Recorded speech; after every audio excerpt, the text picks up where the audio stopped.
Y'all, I couldn't do it. I did a whole video on how I couldn't do it. I got 200 pages away from the end, and then I realized I would rather walk into the marshes of sadness, just like Artax, than deal with that book anymore. However, this arrived, and I want you to pay attention to something.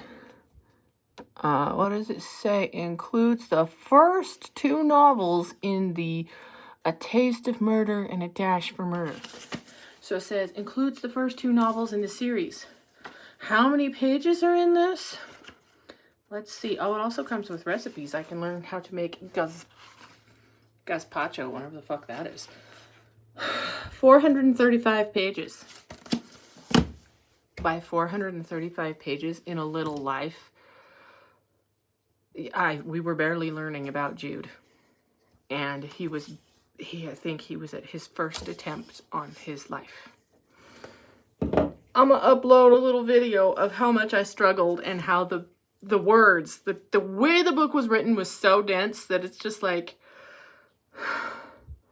am I suffering because of the pain that the characters are going through, or am I suffering because the way you've written this, it's booga booga. There's no other word other than booga booga. All right, a passage. He has lived in the apartment for more than 4 years now, and for 4 years he's been unable to renovate it because he hasn't had the money, and he hasn't had the money because he was paying off the apartment. That's all one sentence with a few commas spliced in, or whatever.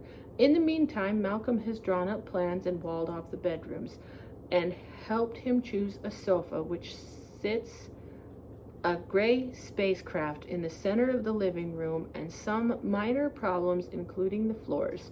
That's crazy, he told Malcolm at the time. You're gonna have to redo it entirely once the renovation's done. But Malcolm had said he'd do it anyway. The floor dye was a new product he wanted to try, and until he was ready to begin work, Green Street would be his laboratory, where he could do a little experimentation if he didn't mind. And he didn't, of course, but otherwise the apartment is still very much as it was when he moved in.